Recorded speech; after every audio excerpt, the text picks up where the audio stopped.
Question 1. Risk assessment procedures indicate that a client presents with significant anxiety and difficulty forming secure attachments in adulthood. The client reports a history of neglect in early childhood and a traumatic event during adolescence. Which of the following approaches best guides the QBHP assessment and intervention planning? Option A. Concentrate on immediate symptom reduction for anxiety, deferring a detailed exploration of the developmental impact of past traumas until the client is more stable. Option B.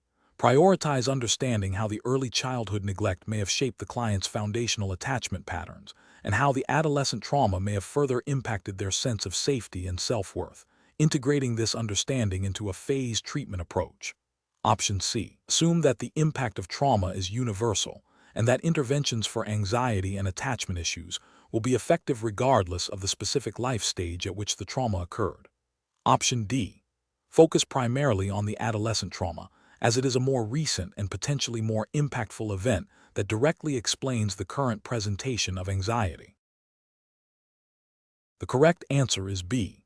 Prioritize understanding how the early childhood neglect may have shaped the client's foundational attachment patterns and how the adolescent trauma may have further impacted their sense of safety and self-worth, integrating this understanding into a phased treatment approach. Explanation. This scenario is professionally challenging because it requires the qualified behavioral health professional, QBHP, to differentiate between the potential impact of trauma experienced at different life stages on a client's current presentation. The QBHP must apply their understanding of developmental psychology and trauma-informed care principles, as outlined in the relevant regulatory framework for QBHP practice, to accurately assess the client's needs and formulate an appropriate treatment plan. Failure to consider the developmental context of trauma can lead to misdiagnosis, ineffective interventions, and a breach of professional duty of care. The correct approach represents best professional practice because it prioritizes a comprehensive, individualized assessment that considers the client's entire developmental trajectory. This aligns with regulatory guidelines that mandate evidence-based practices and client-centered care. By exploring the impact of early childhood trauma versus adolescent trauma, the QBHP can identify specific vulnerabilities, coping mechanisms, and potential treatment pathways that are tailored to the client's unique history and developmental stage.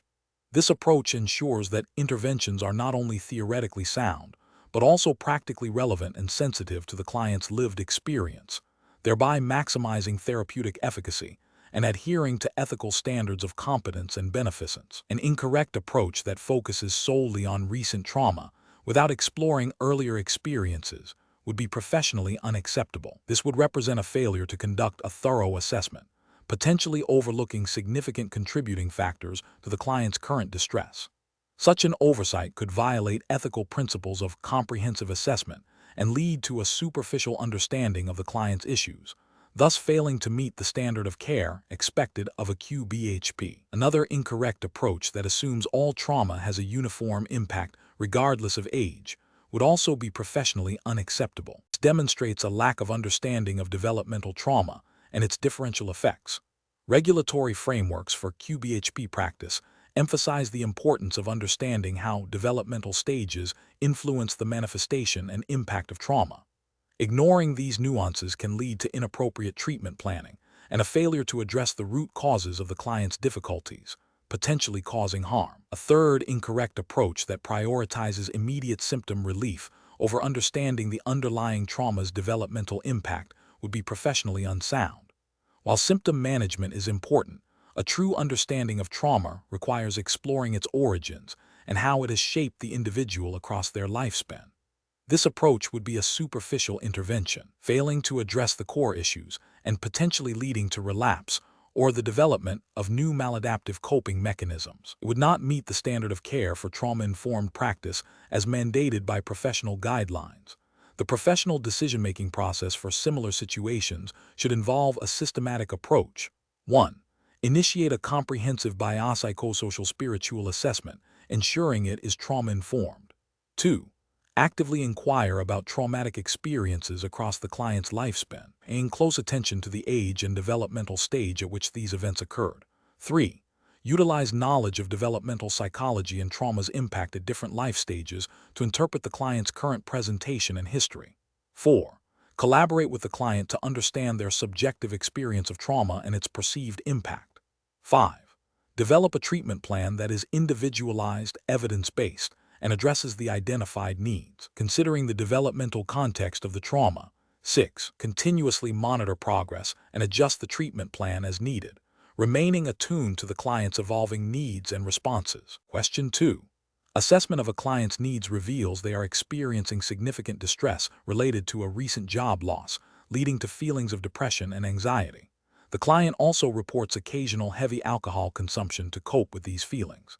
Based on the Regulatory Framework for Qualified Behavioral Health Professionals, QBHP, which of the following best defines the scope of behavioral health in relation to this client's presentation? Option A.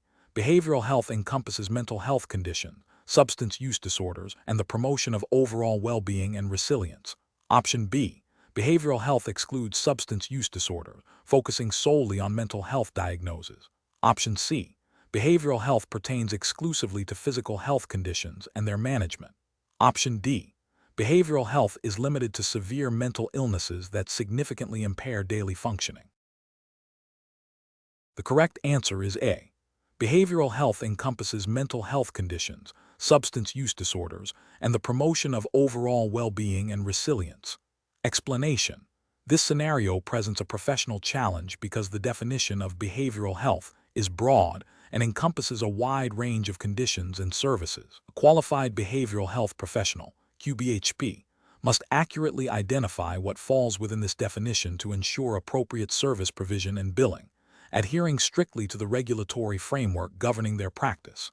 Misinterpreting the definition can lead to providing services outside of scope, improper documentation, and potential regulatory noncompliance. The correct approach represents best professional practice because it aligns with the established understanding of behavioral health as encompassing mental health and substance use disorders, as well as the promotion of overall well-being and resilience. This broad definition, as typically understood within the regulatory landscape for QBHP services, includes conditions that affect mood, thinking, and behavior, and the interventions designed to address them.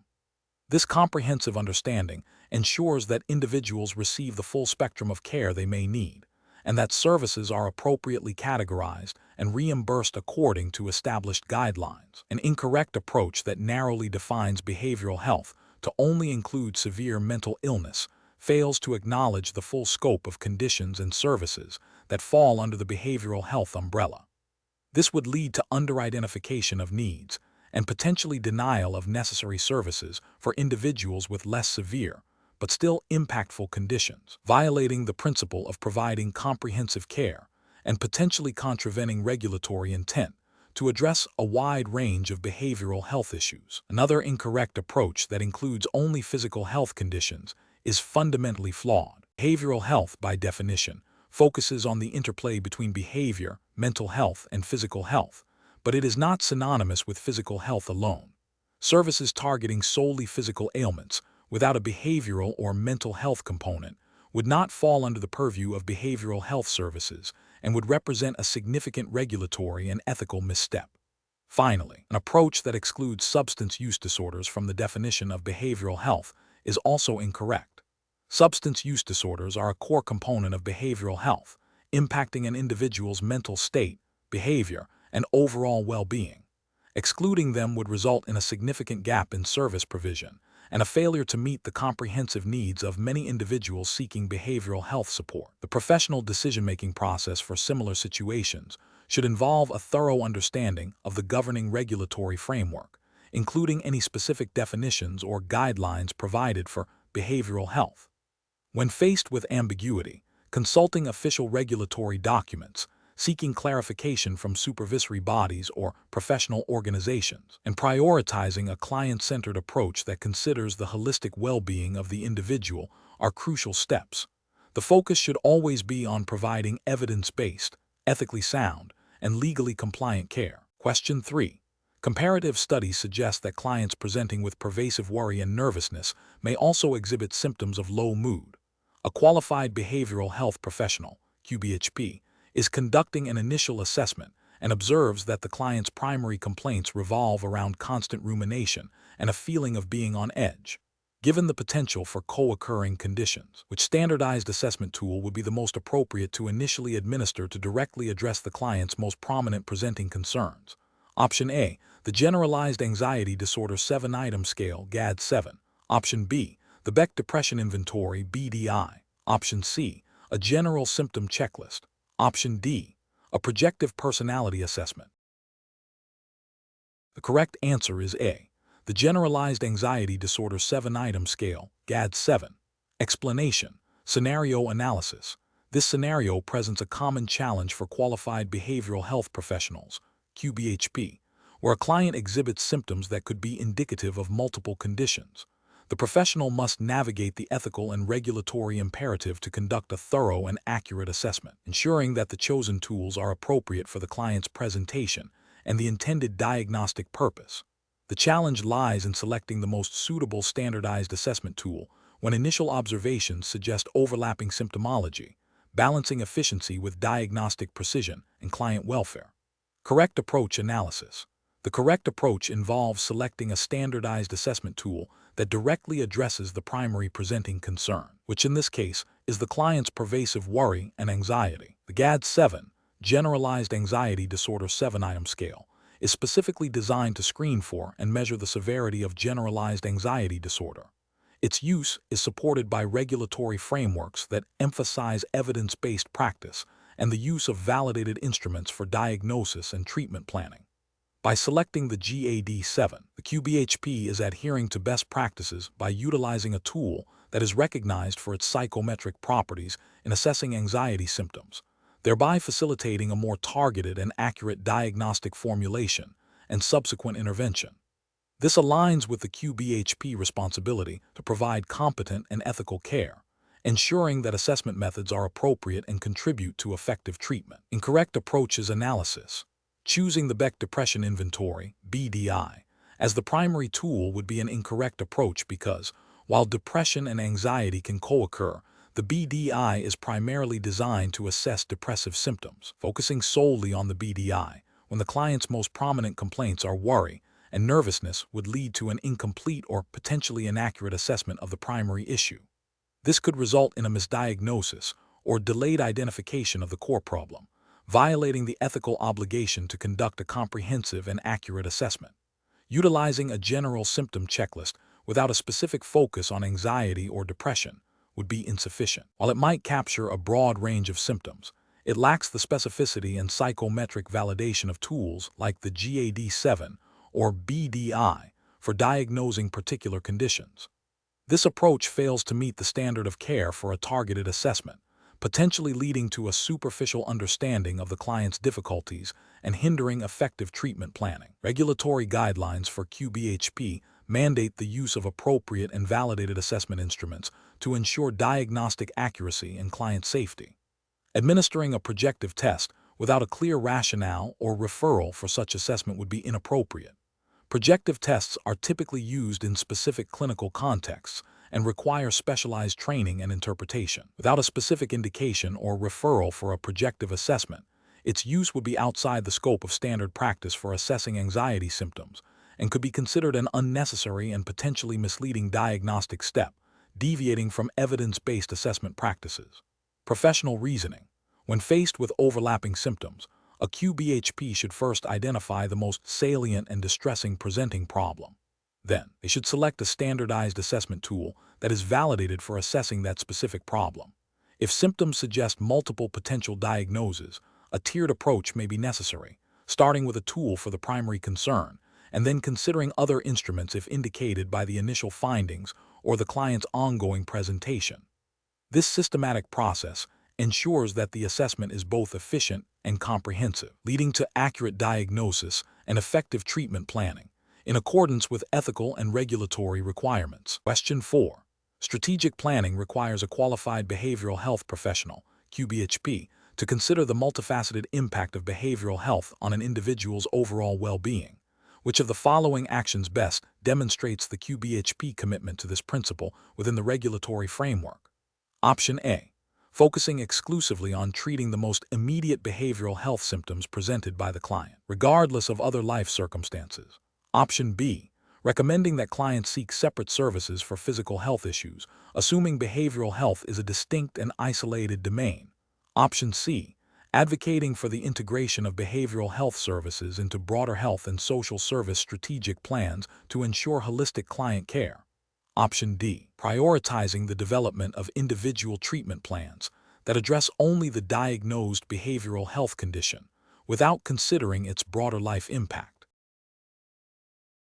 Correct answer is C, advocating for the integration of behavioral health services into broader health and social service strategic plans to ensure holistic client care.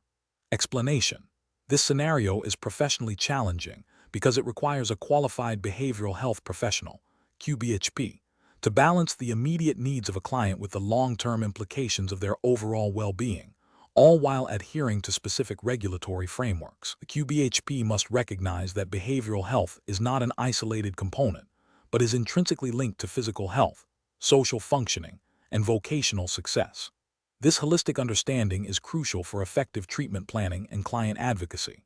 The correct approach represents best professional practice because it prioritizes a comprehensive assessment that integrates behavioral health considerations into the client's broader life context. This aligns with the ethical imperative to provide client-centered care and the regulatory expectation that services are evidence-based and tailored to individual needs. By advocating for the inclusion of behavioral health services in strategic planning, the QBHP ensures that the client receives holistic support, which is essential for sustained recovery and improved overall well-being, as mandated by the principles of integrated care often emphasized in behavioral health regulations. An incorrect approach that focuses solely on addressing the most acute behavioral health symptoms without considering their impact on other life domains fails to meet the standard of comprehensive care. This can lead to fragmented treatment, relapse, and a diminished quality of life for the client, potentially violating regulations that require services to promote functional improvement and long-term stability. Another incorrect approach that neglects to advocate for behavioral health services in broader organizational or community planning overlooks the systemic factors that influence client outcomes. This can result in underfunding, limited access to care, and a failure to address the social determinants of health, which are increasingly recognized as critical components of effective behavioral health interventions. Such an approach may contraindicate the spirit of regulations aimed at promoting equitable access and comprehensive service delivery. Professionals should employ a decision-making framework that begins with a thorough understanding of the client's presenting issues within their socio-environmental context. This involves active listening, a comprehensive assessment, and consultation with relevant stakeholders, with client consent. The QBHP should then identify how behavioral health directly and indirectly impacts other aspects of the client's well-being and advocate for integrated approaches that address these interconnectedness. This requires knowledge of relevant regulations, ethical codes, and best practices in behavioral health service delivery, ensuring that all interventions are client-centered, evidence-based, and promote holistic recovery. Question 5. To address the challenge of a client who is experiencing significant anxiety and insists on a specific, unproven therapeutic technique they read about online, believing it will immediately alleviate their symptoms, what is the most ethically and professionally sound approach for a qualified behavioral health professional, QBHP, grounded in cognitive behavioral theory? Option A. Conduct a thorough assessment to understand the client's anxiety. Explore their beliefs about the requested technique. Provide psychoeducation on evidence-based CBT interventions for anxiety, and collaboratively develop a treatment plan that may or may not include elements of their requested technique based on clinical appropriateness. Option B. Immediately agree to implement the client's requested technique, as their insistence suggests a strong motivation for change and respecting client autonomy is paramount. Option C. Gently dismiss the client's request, explaining that it is not a recognized therapeutic modality, and proceed with a standard CBT protocol for anxiety without further discussion of their preference. Option D. Focus solely on the client's desire for immediate symptom relief and attempt to replicate the requested technique as closely as possible, even if its efficacy is questionable, to build rapport. The correct answer is A.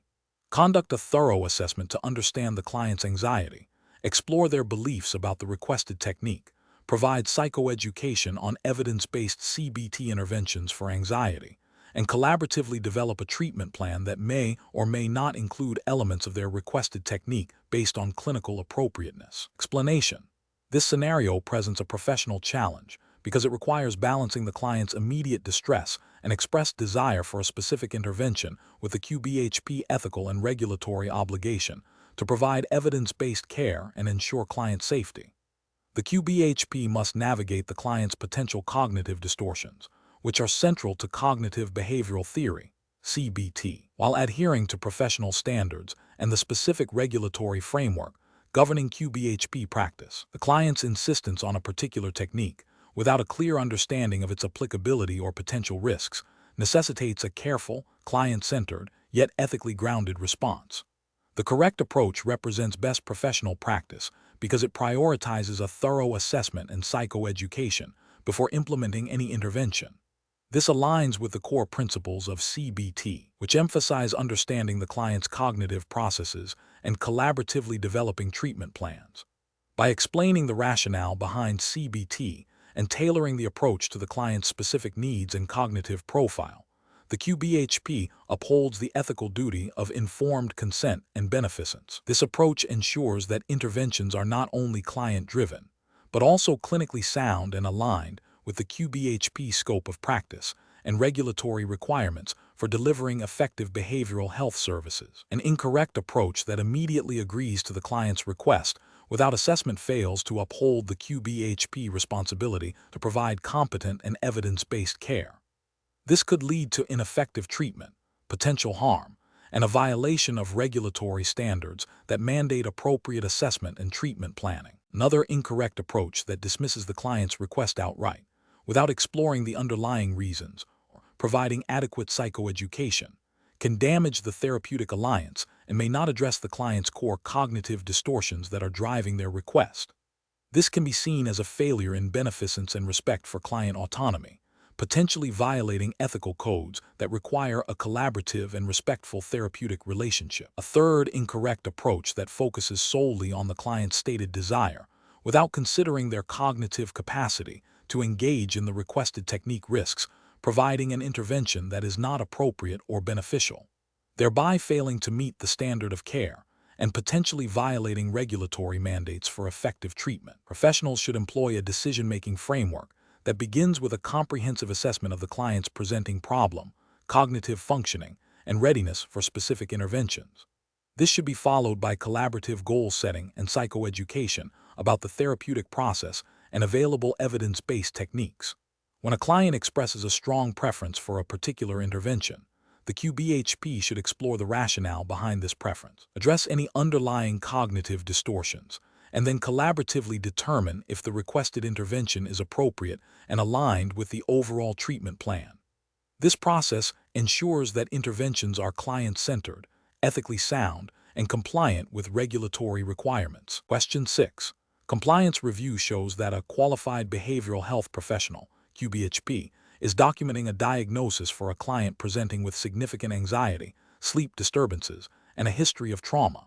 The client also reports increased irritability and difficulty concentrating at work. The QBHP has primarily focused on the anxiety symptoms in their initial assessment notes. Which of the following approaches best reflects best practice in applying DSM-5 criteria for this client? Option A. Document the client's symptoms without assigning a specific DSM-5 diagnosis, as further sessions are needed to clarify the presentation. Option B. Conduct a thorough assessment to explore the duration, severity, and impact of all reported symptoms. Consider differential diagnoses including trauma-related disorders and adjustment disorders, and document the rationale for the final diagnosis, acknowledging any co-occurring conditions. Option C. Focus the diagnosis solely on the symptoms impacting the client's work performance, such as difficulty concentrating, and defer addressing other symptom clusters until work-related issues are resolved. Option D. Assign a diagnosis of generalized anxiety disorder based on the prominent anxiety symptoms and sleep disturbances, as this is the most evident issue. The correct answer is B. Conduct a thorough assessment to explore the duration, severity, and impact of all reported symptoms. Consider differential diagnoses including trauma-related disorders and adjustment disorders, and document the rationale for the final diagnosis, acknowledging any co-occurring conditions. Explanation.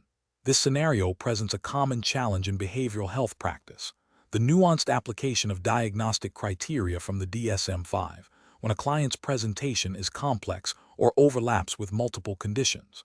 The professional's responsibility is to accurately diagnose to ensure appropriate treatment planning and service delivery, adhering to both ethical standards and regulatory requirements for documentation and billing. The challenge lies in distinguishing between distinct disorders, recognizing co-occurring conditions, and avoiding overpathologizing or misinterpreting symptoms. The correct approach represents best professional practice because it prioritizes a thorough, evidence-based assessment that considers the full spectrum of the client's presentation. This involves a systematic review of symptoms, their duration, impact on functioning, and the exclusion of other potential causes, aligning with the DSM-5 diagnostic process. It also necessitates considering differential diagnoses and the possibility of co-occurring disorders, which is crucial for effective treatment. This comprehensive evaluation ensures that the diagnosis is not only clinically sound, but also defensible from a regulatory standpoint, supporting the medical necessity of services. An incorrect approach that relies solely on the most prominent symptom without exploring contributing factors or differential diagnoses fails to meet the standard of care. This can lead to misdiagnosis, inappropriate treatment, and potential regulatory scrutiny for inaccurate billing or documentation. Another incorrect approach, such as assigning a diagnosis based on a single session or limited information, neglects the requirement for a comprehensive assessment and can result in a superficial understanding of the client's needs. Furthermore, an approach that avoids a definitive diagnosis due to discomfort or lack of confidence, without seeking consultation or further evaluation, can impede necessary treatment and violate professional obligations to provide timely and appropriate care. Each of these incorrect approaches risks violating ethical principles of beneficence and non-maleficence, as well as regulatory requirements for accurate record-keeping and diagnosis. Professionals should employ a decision-making process that begins with a comprehensive intake and ongoing assessment. This includes gathering detailed history, observing behavior, administering appropriate assessment tools, and considering the client's self-report. When faced with diagnostic uncertainty, seeking consultation with supervisors or peers, reviewing relevant literature, and considering differential diagnoses are essential steps. The process should be iterative, with the diagnosis being refined as more information becomes available. Documentation should clearly reflect the assessment process, the rationale for the chosen diagnosis, and any differential consideration. Question 7. Benchmark analysis indicates that a client presents with significant symptoms of generalized anxiety, including persistent worry, restlessness, and difficulty concentrating. The client also reports occasional use of alcohol to calm their nerves, but denies any pattern of heavy or problematic drinking. The QBHP is tasked with determining the most appropriate initial course of action. Which of the following approaches best reflects an understanding of behavioral health concepts in this context? Option A. Refer the client to a separate substance abuse counselor for a full evaluation before proceeding with any mental health interventions. Option B.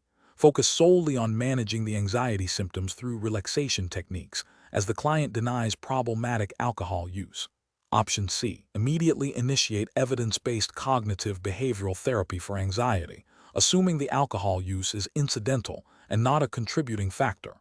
Option D. Conduct a comprehensive biopsychosocial assessment that includes specific screening for substance use disorders and evaluates the potential interplay between anxiety and alcohol use. The correct answer is D. Conduct a comprehensive biopsychosocial assessment that includes specific screening for substance use disorders and evaluates the potential interplay between anxiety and alcohol use. Explanation. Scenario analysis. This scenario presents a professional challenge due to the inherent complexity of diagnosing and treating co-occurring mental health and substance use disorders. The QBHP must navigate the potential for symptom overlap, the impact of one disorder on the other, and the need for integrated treatment approaches. Misinterpreting the primary driver of the client's distress can lead to ineffective interventions and potentially exacerbate the client's condition. Careful judgment is required to differentiate between primary and secondary conditions and to tailor interventions accordingly. Correct approach analysis. The correct approach involves conducting a comprehensive biopsychosocial assessment that specifically screens for and evaluates both mental health and substance use disorders. This aligns with best professional practice as outlined by the QBHP regulatory framework, which mandates a holistic understanding of the client's needs. By identifying the presence and interplay of both conditions, the QBHP can develop an integrated treatment plan that addresses the unique needs of the client, promoting recovery and reducing the risk of relapse.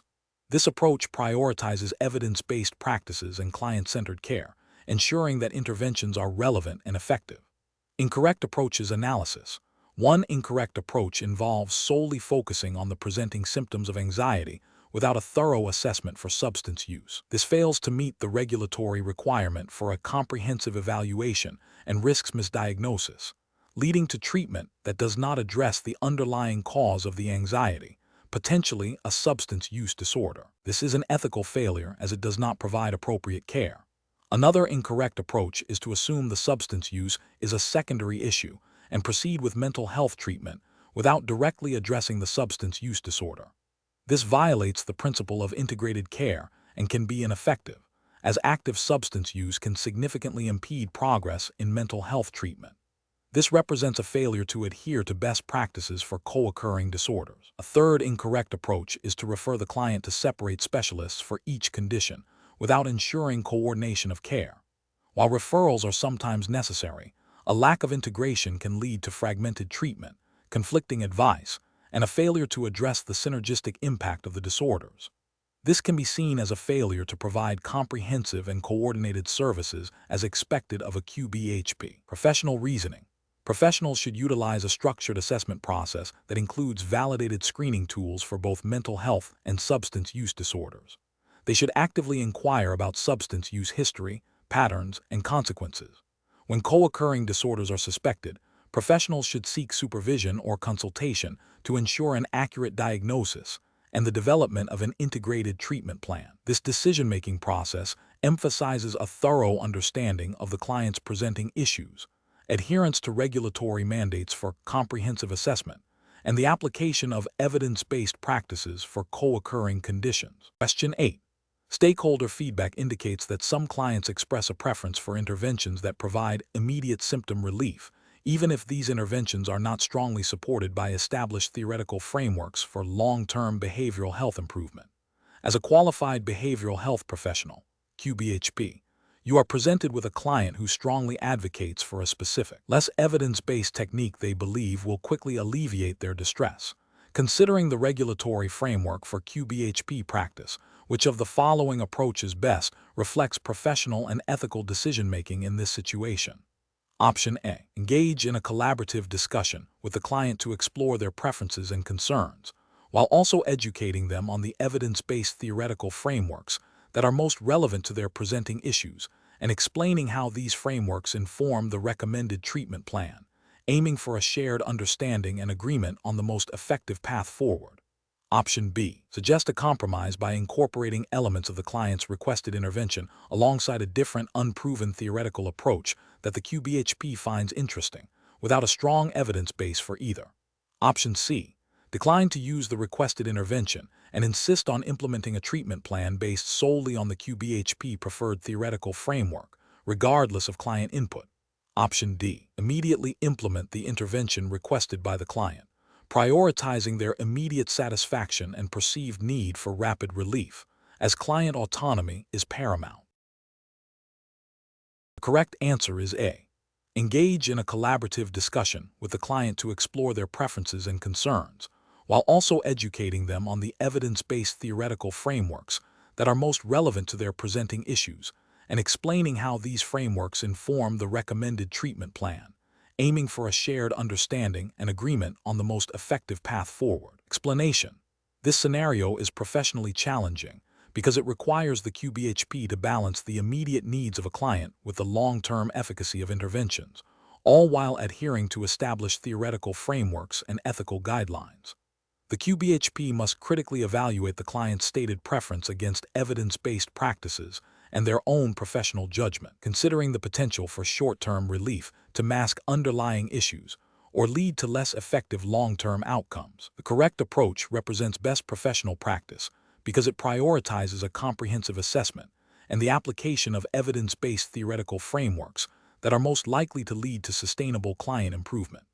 This aligns with regulatory requirements for providing competent and ethical care, ensuring interventions are grounded in established principles and tailored to the client's specific needs and diagnosis. It demonstrates a commitment to professional development and the ethical obligation to provide the most effective treatment available. An incorrect approach that focuses solely on the client's immediate request without considering the underlying theoretical framework or evidence base fails to meet professional standards. This could lead to superficial symptom management rather than addressing root causes, potentially violating the ethical principle of beneficence, acting in the client's best interest, and non-maleficence, avoiding harm. It may also contravene regulatory expectations for evidence-based practice and professional competence. Another incorrect approach that relies on a single, unproven theoretical framework without considering alternatives or client-specific factors is also professionally unacceptable. This demonstrates a lack of critical thinking and adherence to a rigid, potentially inappropriate model, which could result in ineffective treatment and a failure to meet the client's diverse needs. This could be seen as a failure to provide appropriate care and a potential violation of professional standards for assessment and treatment planning. The professional decision-making process for similar situations should involve a systematic approach. 1. Thoroughly assess the client's presenting concerns, history, and strengths. 2. Identify relevant theoretical frameworks that are evidence-based and applicable to the client's situation. 3. Critically evaluate the client's preferences in light of these frameworks and evidence. 4. Collaborate with the client to develop a treatment plan that integrates their goals with evidence-based interventions. 5. Continuously monitor progress and adjust the treatment plan as needed, remaining open to different theoretical perspectives and interventions. 6. Document the rationale for all clinical decisions, including the theoretical underpinnings of chosen interventions. Question 9. Consider a scenario where a qualified behavioral health professional, QBHP, is working with a client diagnosed with moderate depression. The QBHP has identified an evidence-based practice that has strong research support for this diagnosis. However, during the course of treatment, the QBHP observes that the client is not responding as expected to the core components of the EBP, and the client has expressed significant discomfort and disengagement with certain aspects of the intervention, citing cultural incongruence and personal values. The QBHP needs to decide how to proceed to ensure the client receives effective and ethical care. Option A. Collaborate with the client to adapt the existing EBP, incorporating their feedback and cultural considerations while maintaining the core therapeutic principles, and thoroughly document the rationale for any modifications and the client's informed consent. Option B. Discontinue the current EBP immediately and switch to a different, less researched intervention that the client expresses a preference for, without further consultation or documentation of clinical justification. Option C. Inform the client that the EBP is the only acceptable course of treatment and that their discomfort is a barrier to progress, encouraging them to comply without any adjustments to the intervention. Option D. Continue to implement the EBP exactly as prescribed in the research literature, regardless of the client's lack of progress and expressed discomfort, assuming the client will eventually adapt. The correct answer is A. Collaborate with the client to adapt the existing EBP, incorporating their feedback and cultural considerations while maintaining the core therapeutic principles, and thoroughly document the rationale for any modifications and the client's informed consent. Explanation. This scenario presents a professional challenge because it requires a qualified behavioral health professional, QBHP, to balance the immediate needs of a client with the ethical and regulatory imperative to utilize evidence-based practices, EP. The challenge lies in discerning when a deviation from established EBPs is justified and how to document such decisions transparently and ethically. Careful judgment is required to ensure client welfare is paramount, while adhering to professional standards and regulatory expectations for quality care. The correct approach represents best professional practice because it prioritizes the client's well-being and autonomy by integrating their preferences and values into the treatment plan, while still grounding the intervention in the most current and relevant EBPs. This approach acknowledges that EBPs are not rigid mandates, but rather guidelines that can be adapted with clinical justification and client collaboration. Regulatory frameworks for QBHP services typically emphasize client-centered care and the use of effective interventions, which this approach upholds by seeking to adapt EBPs to the individual's unique context. This demonstrates a commitment to providing high-quality, individualized care that is both effective and ethically sound. An incorrect approach that involves unilaterally discontinuing an EBP without client consultation or clear clinical rationale would represent a significant regulatory and ethical failure. This could be seen as a violation of the principle of informed consent, as the client is not involved in decisions about their treatment. Furthermore, it could be interpreted as a failure to provide services according to established standards of care, potentially leading to suboptimal outcomes and a breach of professional responsibility.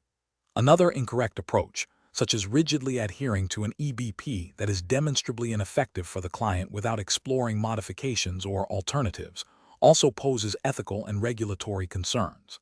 This could lead to a failure to meet the client's needs, potentially causing harm or prolonging their distress, and could be viewed as a lack of clinical judgment and a failure to adapt care to the individual.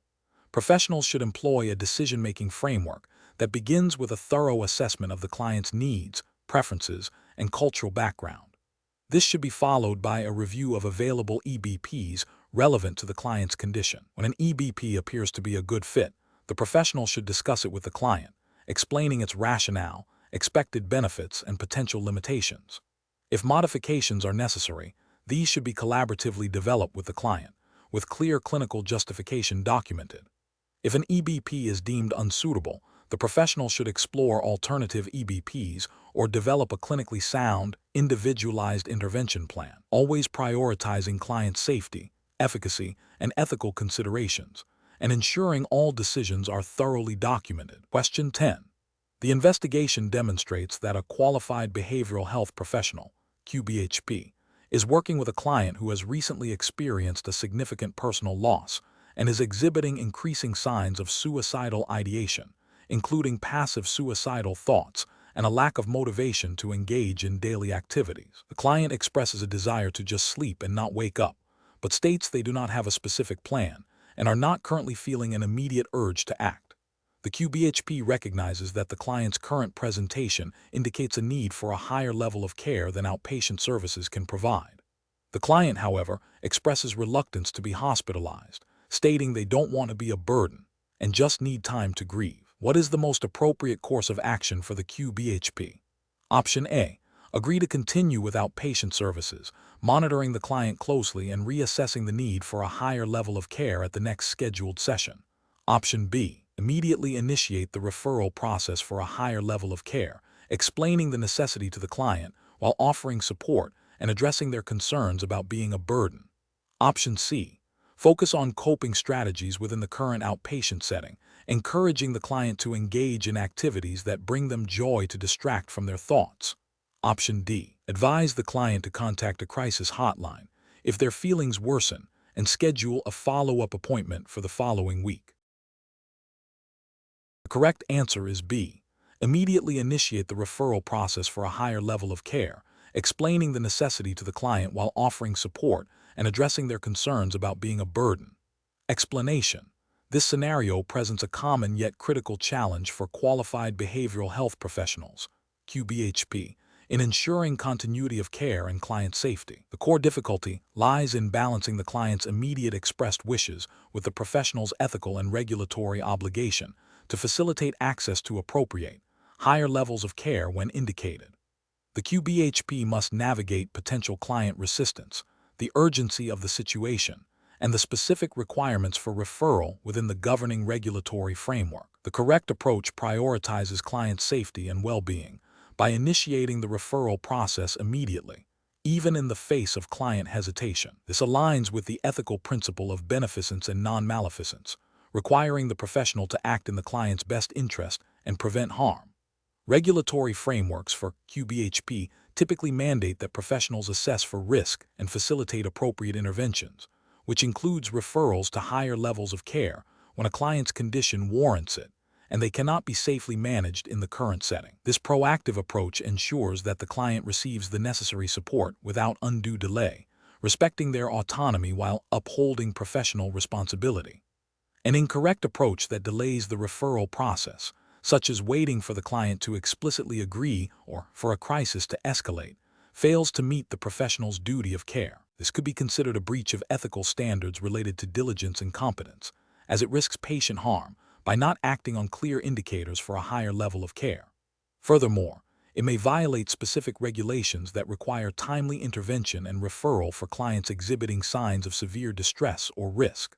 Another incorrect approach, such as solely relying on the client's verbal assurance without further assessment or intervention, neglects the professional's responsibility to conduct a thorough risk assessment and to advocate for the client's needs, potentially leading to a failure to protect the client from harm.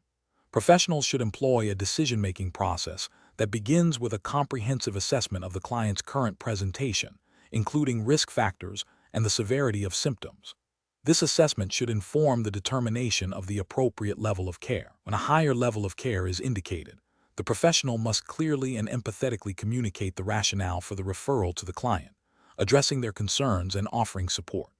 The process should involve collaborative planning with the client to the extent possible, while maintaining the professional's ultimate responsibility for ensuring the referral is initiated and facilitated effectively, adhering to all relevant regulatory and ethical guidelines. Question 11. Upon reviewing a client's intake information, the client has explicitly stated, "I know I have specific disorder name, and I need you to put that on my paperwork so I can get the right services." The client appears distressed and insistent on this particular diagnosis. As a qualified behavioral health professional, QBHP, what is the most ethically and professionally sound course of action? Option A. Acknowledge the client's stated diagnosis and proceed with documentation, while making a note in the client's chart that the diagnosis was client-initiated and not fully independently verified. Option B.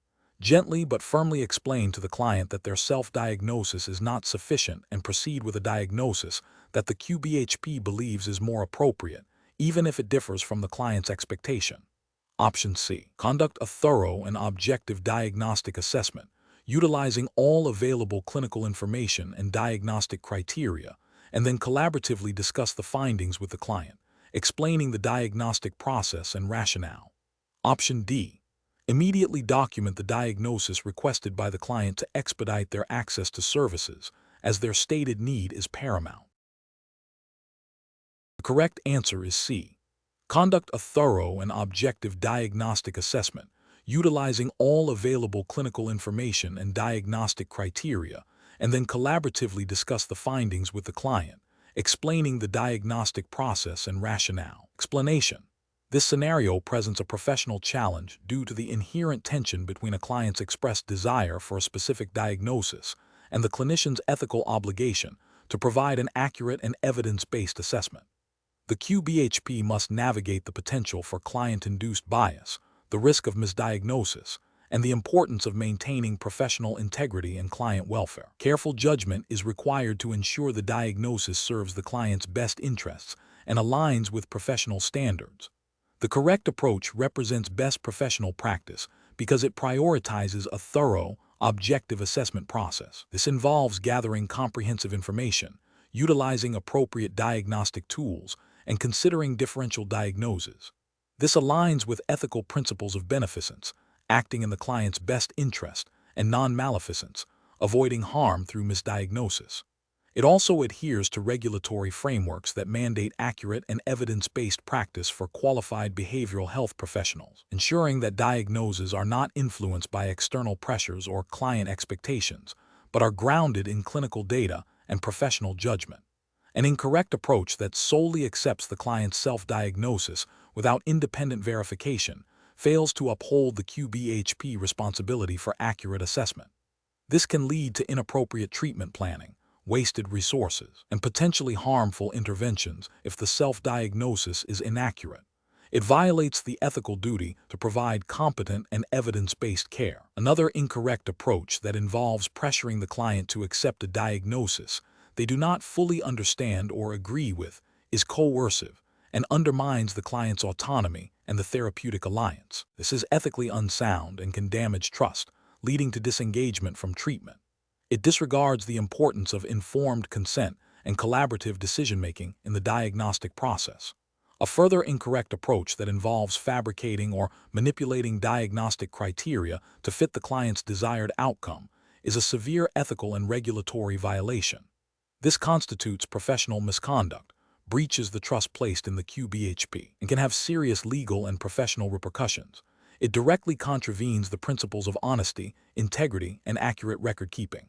The professional decision-making process for similar situations should involve a systematic approach. 1. Acknowledge and explore the client's stated desire for a diagnosis, understanding their rationale and expectations. 2. Conduct a comprehensive biopsychosocial assessment, gathering collateral information if appropriate and consented to. 3. Utilize standardized assessment tools and clinical observation to inform the diagnostic process. 4.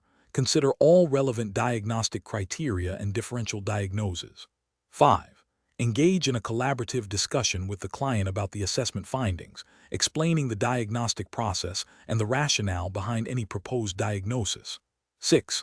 Document the entire process thoroughly, including the client's input and the clinical reasoning for the final diagnosis. Question 12. The control framework reveals that a qualified behavioral health professional, QBHP, is assessing a client presenting with symptoms of both major depressive disorder and a moderate alcohol use disorder. The client reports that their depressive symptoms often worsen when they are experiencing withdrawal, and they sometimes use alcohol to self-medicate their feelings of sadness and hopelessness. Which of the following approaches best reflects the QBHP professional responsibility in this situation? Option A. Refer the client to separate specialists for each condition and allow them to manage their treatment independently, ensuring only basic communication between the providers. Option B. Focus treatment primarily on the major depressive disorder, as this is the underlying mental health condition, and provide only minimal support for the alcohol use disorder as a secondary issue. Option C. Develop an integrated treatment plan that concurrently addresses both the major depressive disorder and the alcohol use disorder, utilizing evidence-based interventions for each and coordinating care between relevant specialists. Option D. Prioritize intensive treatment for the alcohol use disorder, as substance use can complicate mental health treatment, and address the depressive symptoms only after the client achieves sustained sobriety. The correct answer is C. Develop an integrated treatment plan that concurrently addresses both the major depressive disorder and the alcohol use disorder, utilizing evidence-based interventions for each and coordinating care between relevant specialists. Explanation. This scenario presents a professional challenge due to the complexity of treating co-occurring disorders, requiring a nuanced understanding of both substance use and mental health conditions. The integration of treatment is paramount, as neglecting one aspect can undermine progress in the other, leading to relapse and poorer outcomes. Careful judgment is required to ensure a holistic and evidence-based approach that addresses the interconnectedness of these conditions. The correct approach represents best professional practice because it prioritizes a comprehensive, integrated treatment plan. This aligns with regulatory and ethical guidelines that mandate individualized care and the consideration of all presenting problems. Specifically, it reflects the principle of treating the whole person, recognizing that mental health and substance use disorders often influence and exacerbate each other. This integrated model is supported by evidence demonstrating improved treatment engagement, reduced relapse rates, and better overall functioning for individuals with co-occurring disorders. An incorrect approach that focuses solely on the mental health diagnosis without addressing the substance use disorder fails to meet the regulatory requirement for comprehensive assessment and treatment planning. This oversight can lead to ineffective interventions, as the substance use may be a coping mechanism for the mental health condition or vice versa, and treating only one aspect will not resolve the underlying issues. Ethically, this approach breaches the duty to provide competent and complete care. Another incorrect approach that prioritizes substance use treatment while minimizing or ignoring the mental health diagnosis is equally problematic. This neglects the significant impact of mental health conditions on substance use patterns and recovery. Regulatory frameworks emphasize a biopsychosocial model of care, which this approach violates by failing to address all relevant domains. Ethically, it demonstrates a lack of understanding of the complex interplay of co-occurring disorders and can lead to inadequate support for the individual's mental well-being. A third incorrect approach that suggests separate, uncoordinated treatment plans for each disorder is also professionally unacceptable. This fragmentation of care can lead to conflicting treatment strategies, poor communication between providers, and a lack of continuity of care. Regulatory guidelines often promote interdisciplinary collaboration and integrated service delivery to ensure optimal outcomes. Ethically, this approach can result in a failure to adequately address the individual's needs and can create barriers to recovery. The professional decision-making process for similar situations should involve a thorough assessment that identifies all co-occurring conditions. This should be followed by the development of an integrated treatment plan, created collaboratively with the client, that addresses both diagnoses concurrently. Regular reassessment and ongoing communication among all involved providers are crucial to ensure the plan remains effective and responsive to the client's evolving needs. Adherence to regulatory standards for integrated care and ethical principles of client-centered, comprehensive treatment are foundational. Question 13. Examination of the data shows a qualified behavioral health professional, QBHP, responding to a report of an individual experiencing acute distress, exhibiting disorganized speech, and expressing suicidal ideation with a vague plan. The QBHP needs to determine the most appropriate immediate course of action to ensure client safety and initiate appropriate support. Which of the following actions best aligns with crisis assessment protocols for a QBHP? Option A. Focus solely on de-escalating the immediate emotional distress through supportive listening without gathering further information about the suicidal ideation or plan. Option B. Conduct a rapid risk assessment to evaluate the immediacy and lethality of the suicidal ideation and plan, followed by appropriate safety planning and referral for higher levels of care if indicated. Option C. Delay any intervention until a family member or guardian can be contacted to provide a full history of the individual's mental health. Option D. Immediately initiate a comprehensive diagnostic assessment to establish a formal diagnosis before any intervention. Correct answer is D. Immediately initiate a comprehensive diagnostic assessment to establish a formal diagnosis before any intervention. Explanation. This scenario presents a common challenge in behavioral health, balancing the immediate need for crisis intervention with the requirement for thorough, yet timely, assessment. The professional must navigate the urgency of the situation while adhering to established protocols that ensure client safety and appropriate service delivery. The complexity arises from the potential for rapid escalation of a crisis, the need to gather critical information under duress, and the ethical imperative to provide effective care without compromising due process or client rights. The correct approach prioritizes immediate safety and stabilization while initiating a comprehensive crisis assessment that aligns with the qualified behavioral health professional, QBHP, regulatory framework. This involves gathering essential information to understand the nature and severity of the crisis, identifying immediate risks, and determining the appropriate level of care. This approach is best professional practice because it directly addresses the client's immediate distress, fulfills the QBHP duty of care, and adheres to regulatory requirements for crisis intervention and assessment, which mandate a structured yet flexible response to ensure client well-being and facilitate appropriate service planning. An incorrect approach that focuses solely on immediate de-escalation without initiating a structured assessment fails to meet the regulatory requirement for a comprehensive evaluation of the client's needs and risks. This can lead to incomplete understanding of the situation, potentially resulting in inadequate or inappropriate interventions. Another incorrect approach that delays necessary interventions to complete an overly detailed, non-urgent assessment overlooks the critical nature of a crisis and violates the ethical obligation to provide timely care. Furthermore, an approach that relies on assumptions or anecdotal information without systematic data collection, as might occur if the professional bypasses established crisis assessment tools or protocols, constitutes a significant regulatory and ethical failure. This can lead to misdiagnosis, ineffective treatment, and potential harm to the client, violating standards of professional competence and client safety. Professionals should employ a decision-making framework that begins with rapid risk assessment and safety planning, followed by systematic information gathering using validated crisis assessment tools. This framework emphasizes flexibility, allowing for adaptation to the evolving nature of a crisis, while ensuring all critical domains of assessment are covered.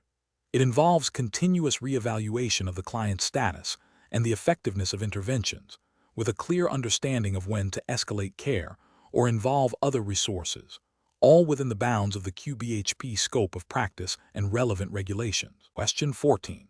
Performance analysis shows a qualified behavioral health professional, QBHP, is working with a client who has expressed a strong desire to engage in a specific, less evidence-based intervention for their anxiety, despite the QBHP assessment that a more established, empirically supported intervention would likely yield better and more sustainable results.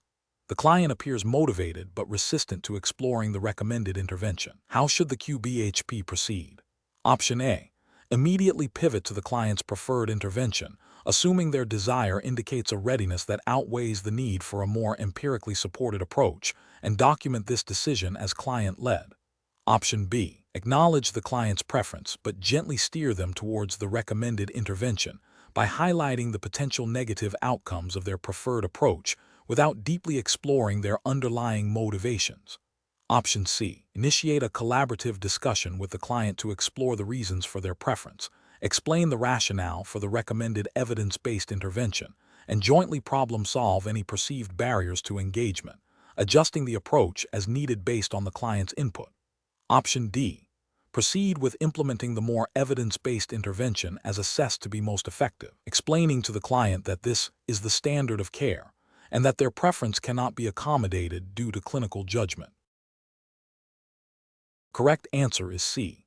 Initiate a collaborative discussion with the client to explore the reasons for their preference, explain the rationale for the recommended evidence-based intervention, and jointly problem-solve any perceived barriers to engagement, adjusting the approach as needed based on the client's input. Explanation. This scenario presents a professional challenge due to the need to balance client autonomy with the mandate to provide effective, evidence-based interventions. The QBHP must assess the client's readiness and capacity for a particular intervention, while also ensuring the intervention aligns with established best practices and regulatory expectations for behavioral health services. The complexity arises from the client's expressed preference potentially conflicting with what might be considered the most clinically indicated or efficient path to achieving their stated goals. Careful judgment is required to navigate this tension ethically and effectively. The correct approach represents best professional practice because it prioritizes a collaborative and client-centered model of care. By engaging the client in a discussion about the rationale behind the recommended intervention, exploring their concerns, and jointly problem-solving barriers, the QBHP upholds the principle of informed consent and respects the client's right to self-determination. This approach is consistent with ethical guidelines that emphasize shared decision-making and tailoring interventions to individual needs and preferences, as well as regulatory frameworks that often require documented client engagement in treatment planning. An incorrect approach that focuses solely on imposing the most evidence-based intervention without adequate client buy-in or exploration of their resistance would fail to meet ethical standards of client autonomy and respect. This could lead to poor treatment adherence, client dissatisfaction, and potentially a breach of professional responsibility if the intervention is not effectively implemented due to lack of client engagement. Furthermore, it might violate regulations that mandate client participation in treatment planning and require interventions to be delivered in a manner that is responsive to the client's needs and circumstances. Another incorrect approach that dismisses the client's concerns as simply resistance, without further exploration, risks alienating the client and overlooking potential underlying issues that are hindering their engagement. This demonstrates a lack of clinical curiosity and a failure to adapt the intervention strategy to the client's current presentation, which is a deviation from best practice and could be seen as a failure to provide appropriate care under regulatory oversight. The professional reasoning process for similar situations should involve a systematic assessment of the client's goals, current functioning, and any expressed preferences or concerns. The QBHP should then consider evidence-based intervention that align with these factors. Crucially, the next step is to engage the client in a dialogue about the proposed interventions, explaining the rationale, potential benefits, and risks, and actively soliciting their feedback and concerns. If there is a discrepancy between the clinician's recommendation and the client's preference, the professional should explore the reasons for this discrepancy, collaboratively problem-solve any identified barriers, and adjust the treatment plan as necessary. always documenting this process. Question 15. System analysis indicates a qualified behavioral health professional, QBHP, is conducting an initial assessment with a client who presents with significant distress and reports experiencing intrusive thoughts and urges related to a specific behavior that the QBHP personally finds morally objectionable. The client is seeking help to understand and manage these experiences. The QBHP feels uncomfortable and questions whether to proceed with a formal diagnostic assessment for conditions that might encompass these reported experiences, given their personal ethical framework. What is the most appropriate course of action for the QBHP? Option A. Conduct a comprehensive diagnostic assessment using established criteria and diagnostic tools, documenting all findings and clinical reasoning, regardless of personal moral objections, to determine the most appropriate diagnosis and treatment plan. Option B. Gently steer the conversation away from the specific problematic behaviors and focus on more general coping skills, avoiding any diagnostic labels that might align with the QBHP personal discomfort. Option C. Inform the client that their reported experiences are outside the scope of acceptable behavioral health concerns due to the QBHP personal ethical beliefs and suggest they seek a professional with different values. Option D. Proceed with a diagnosis based on the client's general distress, but omit any specific diagnostic considerations related to the behaviors that cause the QBHP moral conflict, focusing only on less sensitive symptom clusters. Correct answer is A. Conduct a comprehensive diagnostic assessment using established criteria and diagnostic tools, documenting all findings and clinical reasoning, regardless of personal moral objections, to determine the most appropriate diagnosis and treatment plan. Explanation. This scenario presents a common ethical dilemma in behavioral health, where a professional's personal values may conflict with the client's expressed needs and the diagnostic criteria.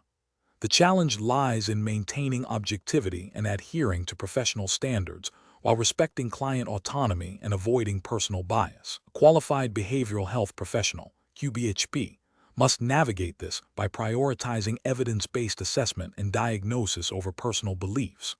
The correct approach involves a thorough assessment that utilizes standardized diagnostic tools and considers the client's reported symptoms and functional impairments within the context of established diagnostic criteria. This approach upholds professional integrity by ensuring the diagnosis is based on objective findings and clinical judgment, not personal moral stances. It respects client autonomy by acknowledging their experience and seeking to provide appropriate care based on recognized diagnostic frameworks. This aligns with ethical codes that mandate competence, objectivity, and the provision of services based on professional knowledge and skills. An incorrect approach would be to allow personal moral objections to override the diagnostic process. This could manifest as refusing to consider a diagnosis that conflicts with the QBHP personal beliefs, even if the client's presentation strongly suggests it. Such an action violates the ethical principle of beneficence, acting in the client's best interest, and non-maleficence, avoiding harm, as it could lead to misdiagnosis or a lack of appropriate treatment. It also breaches professional competence by failing to apply diagnostic criteria accurately and objectively. Furthermore, it disrespects client autonomy by imposing the QBHP personal values onto the client's care plan. Another incorrect approach would be to prematurely label the client based on a superficial understanding or personal judgment without conducting a comprehensive assessment, which is a failure of due diligence and professional responsibility. Professionals should employ a decision-making process that begins with a commitment to client-centered care and adherence to ethical guidelines. This involves actively identifying potential personal biases, seeking supervision when encountering challenging cases, utilizing standardized assessment tools, consulting diagnostic manuals, and documenting the assessment and diagnostic reasoning thoroughly. The focus should always be on the client's well-being and the most accurate, evidence-based diagnosis to guide effective treatment. Question 16. Analysis of the most effective process optimization strategy for a qualified behavioral health professional, QBHP, leading a dialectical behavior therapy, DBT skills group, considering the need to cover all core DBT modules while adapting to varying client progress and engagement levels, and ensuring adherence to regulatory guidelines for evidence-based practice. Option A. Implement a structured, modular curriculum that systematically introduces mindfulness, distress tolerance, emotion regulation, and interpersonal effectiveness skills, incorporating regular client feedback and formative assessments to adjust the pace and reinforce challenging concepts, while ensuring all core modules are covered within a defined timeframe. Option B. Delegate the primary instruction of DBT skills to paraprofessional staff without direct, ongoing supervision from the QBHP, allowing them to adapt the curriculum based on their interpretation of client needs. Option C. Prioritize client-driven requests for specific skills, deviating from the core DBT module structure to address immediate perceived needs, even if it means skipping or delaying coverage of other essential skill sets. Option D. Adhere strictly to a predetermined weekly schedule for each DBT module, regardless of group comprehension or individual client readiness, to ensure all topics are covered within the allotted sessions. The correct answer is A. Implement a structured, modular curriculum that systematically introduces mindfulness, distress tolerance, emotion regulation, and interpersonal effectiveness skills, incorporating regular client feedback and formative assessments to adjust the pace and reinforce challenging concepts, while ensuring all core modules are covered within a defined timeframe. Explanation. This scenario presents a common challenge in dialectical behavior therapy, DBT, implementation, optimizing the delivery of skills training to maximize client engagement and generalization of learned behaviors. The professional must balance the structured nature of DBT skills groups with the individual needs and progress of participants. This requires a nuanced understanding of DBT principles and their practical application within a regulated professional context. The correct approach represents best professional practice because it prioritizes a systematic, evidence-based method for assessing and addressing skill deficits. By focusing on the core components of DBT skills training mindfulness, distress tolerance, emotion regulation, and interpersonal effectiveness, and using a structured, yet flexible curriculum, the professional ensures that all essential skills are covered. The emphasis on client feedback and ongoing assessment allows for adaptive adjustments to the pace and content, directly addressing the regulatory and ethical imperative to provide effective and individualized care. This aligns with the QBHP responsibility to deliver services that are both clinically sound and responsive to client needs, as outlined in professional practice guidelines that mandate evidence-based interventions and client-centered care. An incorrect approach that focuses solely on client requests without a systematic assessment of skill deficits fails to adhere to the structured curriculum essential for comprehensive DBT skills acquisition. This could lead to gaps in learning and a superficial understanding of critical skills, potentially violating the ethical obligation to provide competent and effective treatment. Another incorrect approach that rigidly adheres to a preset schedule without considering client progress or feedback neglects the individualized nature of therapeutic intervention, which is a cornerstone of ethical practice and regulatory compliance. This can result in clients feeling overwhelmed or disengaged, undermining the therapeutic alliance and the efficacy of the treatment. A third incorrect approach that delegates skills instruction to less qualified staff without adequate supervision or adherence to the established DBT protocol risks compromising the integrity of the treatment and could lead to inconsistent or ineffective skill building, potentially violating regulations concerning scope of practice and quality of care. Professional decision-making in such situations should involve a continuous cycle of assessment, intervention, and evaluation.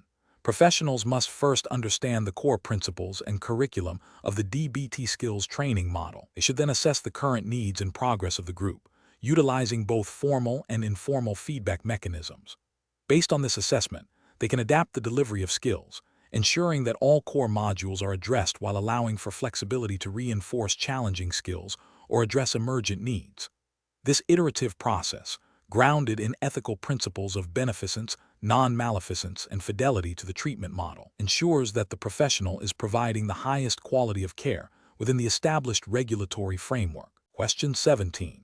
Risk assessment procedures indicate a client is exhibiting increasing agitation, pacing, and verbalizing frustration regarding a perceived injustice, with a history of past aggressive outbursts when feeling unheard. The client is currently in a private therapy room with the QBHP. What is the most appropriate initial de-escalation strategy? Option A. Maintain a calm, non-judgmental demeanor. Actively listen to the client's concerns. Validate their feelings without necessarily agreeing with their perception, and offer choices for how to proceed with the session, such as taking a short break or focusing on a specific aspect of their distress. Option B. Immediately inform the client that their behavior is unacceptable and that if it continues, the session will be terminated and security will be called. Option C.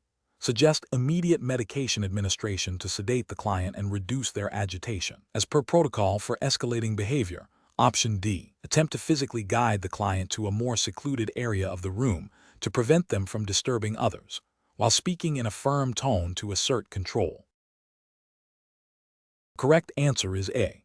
Maintain a calm, non-judgmental demeanor, actively listen to the client's concerns, validate their feelings without necessarily agreeing with their perception, and offer choices for how to proceed with the session, such as taking a short break or focusing on a specific aspect of their distress. Explanation. This scenario presents a professional challenge due to the volatile nature of a client experiencing acute distress and exhibiting escalating agitation. The QBHP must balance the immediate need for safety for themselves, the client, and others, with the ethical and regulatory obligation to provide effective behavioral health services. The client's history of non-compliance and potential for aggression necessitates a carefully considered and evidence-based approach to de-escalation, adhering strictly to the QBHP scope of practice and relevant state regulations governing behavioral health services. The correct approach involves utilizing a structured, client-centered de-escalation strategy that prioritizes verbal techniques, active listening, and environmental adjustments to reduce the client's distress and promote a sense of safety and control. This aligns with best professional practices, emphasizing non-coercive interventions and respecting client autonomy as much as possible within safety parameters. Regulatory frameworks for QBHP often mandate the use of least restrictive interventions and require documentation of the rationale for any actions taken, ensuring that the chosen de-escalation method is both effective and compliant. Incorrect approaches fail to meet professional standards and may violate regulatory requirements. Employing immediate physical restraint without exhausting all less restrictive verbal and environmental de-escalation options is a significant ethical and regulatory failure. Such an action could be deemed excessive force, violate client rights, and contravene regulations that mandate the use of the least restrictive means necessary. Similarly, dismissing the client's concerns or engaging in confrontational communication would exacerbate the situation, potentially leading to further escalation and a breach of the therapeutic alliance, which is foundational to effective behavioral health care and often implicitly or explicitly covered by professional conduct guidelines. Ignoring the client's stated needs and focusing solely on administrative requirements, such as immediate medication administration without a physician's order or a clear clinical justification directly related to de-escalation, also represents a failure to provide appropriate care and could violate regulations regarding scope of practice and client consent. The professional decision-making process in such situations should involve a rapid assessment of the immediate risk, followed by the implementation of a tiered de-escalation plan. This plan should begin with verbal strategies, such as empathetic listening, validation of feelings, and offering choices. If these are insufficient, environmental modifications, e.g., reducing stimuli, ensuring a safe space, should be considered. Only after these less restrictive measures have been attempted and proven ineffective should more restrictive interventions be contemplated, always with careful documentation and adherence to agency policy and state regulations. The QBHP must continuously reassess the client's state and adjust their approach accordingly, prioritizing safety and therapeutic efficacy. Question 18. The performance metrics show a consistent backlog in the completion of safety plans for clients identified as at risk. To address this, which of the following process optimization strategies would best align with regulatory requirements for qualified behavioral health professionals, QBHP, and ensure client safety? Option A.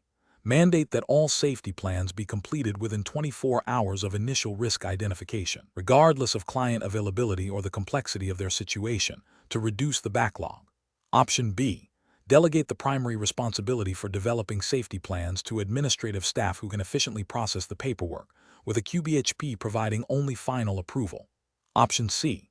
Implement a tiered approach to safety planning, where clients with lower identified risk receive a streamlined, standardized safety plan, while those with higher risk undergo a more comprehensive, individualized assessment and plan. Option D. Develop a checklist of common risk factors and coping mechanisms that staff can use to quickly generate a safety plan without extensive client interaction. The correct answer is C. Implement a tiered approach to safety planning, where clients with lower identified risk receive a streamlined, standardized safety plan, while those with higher risk undergo a more comprehensive, individualized assessment and plan. Explanation. This scenario presents a common challenge in behavioral health, balancing the need for timely intervention with the imperative of thorough risk assessment and safety planning. The performance metrics indicating a backlog in safety plan completion highlight a systemic issue that could compromise client safety if not addressed effectively. The professional challenge lies in optimizing the process without sacrificing the quality and individualized nature of safety planning, which is a critical component of care and a regulatory requirement. The correct approach prioritizes a structured, evidence-based methodology for risk assessment and safety planning that is integrated into the workflow. This ensures that each client receives a comprehensive assessment tailored to their specific risks and needs, leading to a robust and actionable safety plan. This approach aligns with regulatory frameworks that mandate individualized care plans and proactive risk management. It emphasizes collaboration with the client, which is ethically sound and often a regulatory expectation, empowering the client in their own safety. An incorrect approach that focuses solely on speed, such as implementing a standardized, one-size-fits-all safety plan template without adequate individual assessment, fails to meet the ethical and regulatory requirement for individualized care. This can lead to ineffective safety plans that do not address the client's unique risk factors or protective factors, potentially increasing their vulnerability. Another incorrect approach might involve delegating the entire safety planning process to less qualified staff without appropriate supervision or oversight, which violates professional standards and regulatory guidelines regarding scope of practice and competency. This can result in incomplete or inaccurate assessments and plans. A third incorrect approach could be to delay safety planning until a crisis occurs, rather than proactively integrating it into the treatment process. This reactive stance is contrary to best practices in risk management and can have severe consequences for client safety, potentially leading to regulatory noncompliance and ethical breaches. Professionals should employ a decision-making process that begins with understanding the specific regulatory requirements for safety planning and risk assessment within their jurisdiction. This involves identifying the core components of a valid safety plan, such as identifying triggers, coping strategies, and support networks. The next step is to assess the current workflow for potential bottlenecks and inefficiencies. Then, evidence-based practices for risk assessment and safety planning should be reviewed and considered for integration. Finally, the chosen approach should be piloted, monitored for effectiveness, and adjusted as needed, always prioritizing client safety and adherence to professional and regulatory standards. Question 19. Research into the most effective methods for assessing anxiety symptoms in adolescents for the purpose of initiating QBHP services reveals several potential approaches. A QBHP is considering how to best gather this information to inform an initial treatment plan. Which of the following approaches best aligns with the regulatory framework and ethical standards for qualified behavioral health professionals? Option A. Administering a validated, standardized self-report questionnaire specifically designed to measure anxiety symptoms in adolescents, such as the Generalized Anxiety Disorder 7-item, GAD-7 scale. Option B. Conducting a brief, informal conversation with the adolescent and their parent, asking open-ended questions about how the adolescent is feeling and any worries they might have. Option C. Utilizing a general mental health screening tool that covers a broad range of issues, but is not specifically validated for assessing the severity of anxiety symptoms in this age group. Option D. Relying solely on the adolescent's subjective report of feeling stressed or worried without employing any structured or standardized measurement. The correct answer is A. Administering a validated, standardized self-report questionnaire specifically designed to measure anxiety symptoms in adolescents, such as the Generalized Anxiety Disorder 7-item, GAD-7 scale. Explanation. This scenario presents a professional challenge because it requires a qualified behavioral health professional, QBHP, to balance the need for efficient client care with the ethical and regulatory imperative of using validated assessment tools. The challenge lies in selecting an appropriate tool that is both sensitive to the client's presenting concerns and aligns with the standards of practice for QBHP services, ensuring the assessment is reliable and valid for the intended purpose. The correct approach represents best professional practice because it prioritizes the use of a standardized, evidence-based assessment tool that has demonstrated reliability and validity in measuring the specific behavioral health concern. This aligns with regulatory frameworks that mandate the use of appropriate and effective assessment methods to inform treatment planning and ensure quality of care. Utilizing a tool like the GAD-7 for anxiety symptoms, for example, provides objective data that can be tracked over time, facilitating accurate diagnosis, personalized intervention, and demonstration of treatment efficacy, all of which are critical for reimbursement and client outcomes under QBHP guidelines. An incorrect approach that relies on an informal, non-standardized method for assessing anxiety symptoms fails to meet the regulatory requirements for evidence-based practice. This approach is professionally unacceptable because it lacks the psychometric properties, reliability, and validity necessary to ensure accurate measurement. Such a method could lead to misdiagnosis, inappropriate treatment planning, and ultimately, suboptimal client outcomes. Furthermore, it may violate ethical codes that require professionals to practice within their scope and utilize scientifically validated methods. Another incorrect approach that involves using a tool designed for a different population or condition, e.g., a tool for assessing cognitive impairment when the presenting concern is anxiety, is also professionally unacceptable.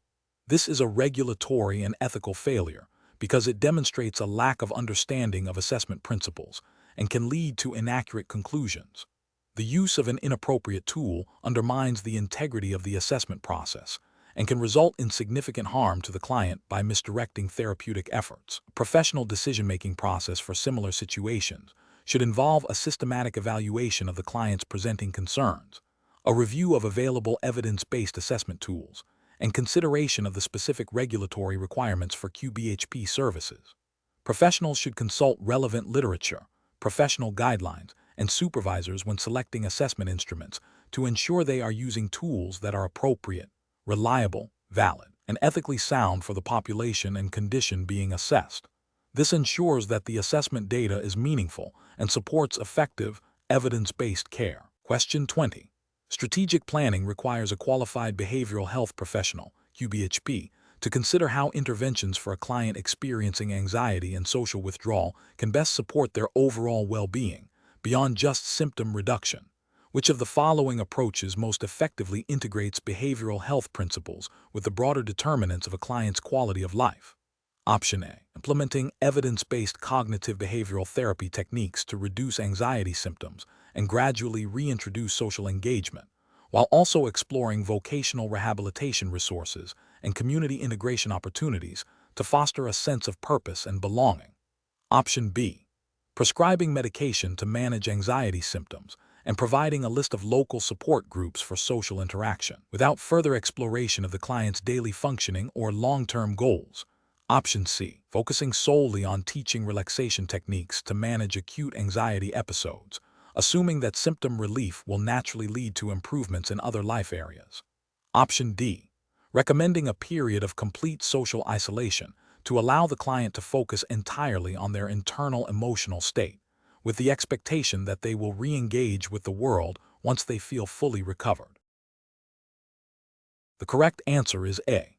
Implementing evidence-based cognitive behavioral therapy techniques to reduce anxiety symptoms and gradually reintroduce social engagement, while also exploring vocational rehabilitation resources and community integration opportunities to foster a sense of purpose and belonging. Explanation: this scenario is professionally challenging because it requires a qualified behavioral health professional, QBHP, to balance immediate client needs with the broader, long-term implications of behavioral health on overall well-being, all within the specific regulatory framework governing QBHP practice. The QBHP must recognize that behavioral health is not an isolated component, but is intrinsically linked to physical health, social functioning, and vocational success. Effective strategic planning in this context necessitates a holistic view, integrating behavioral health interventions into a comprehensive plan that addresses the client's entire life experience. The correct approach represents best professional practice because it aligns with the core principles of person-centered care and the understanding that behavioral health is a critical determinant of overall well-being. Regulatory frameworks for QBHP often emphasize the importance of addressing the whole person, promoting functional improvement, and preventing the exacerbation of co-occurring conditions. By prioritizing interventions that address the root causes of behavioral health issues and their impact on daily life, the QBHP fosters sustainable recovery and enhances the client's capacity to thrive. This approach is ethically sound, promoting client autonomy and dignity by empowering them to achieve a higher quality of life. Incorrect approaches fail to meet professional standards due to several regulatory and ethical failures. One incorrect approach might focus solely on symptom management without addressing the underlying behavioral patterns or their impact on the client's broader life. This neglects the regulatory requirement to promote functional recovery and can lead to a superficial improvement that does not address the client's long-term well-being. Another incorrect approach might prioritize interventions that are easily measurable or readily available, even if they are not the most effective for the client's specific needs. This can violate ethical principles of beneficence and non-maleficence by not acting in the client's best interest and potentially causing harm through ineffective treatment. A third incorrect approach could involve overlooking the interconnectedness of behavioral health with other aspects of well-being, such as physical health or social support systems. This fragmented approach fails to recognize the holistic nature of health, which is often implicitly or explicitly supported by QBHP regulations that aim to improve overall functioning and quality of life. The professional decision-making process for similar situations should involve a thorough assessment of the client's presenting issues, their impact on various life domains, and their personal goals. QBHP should then consult relevant regulatory guidelines and ethical codes to inform their intervention strategies. A critical step is to consider how behavioral health interventions can be integrated with other aspects of the client's life to promote comprehensive well-being. This involves collaborative goal setting with the client, ensuring that the treatment plan is not only clinically sound, but also culturally sensitive and aligned with the client's values and aspirations. Continuous evaluation of the plan's effectiveness and flexibility in adapting to the client's evolving needs are also paramount.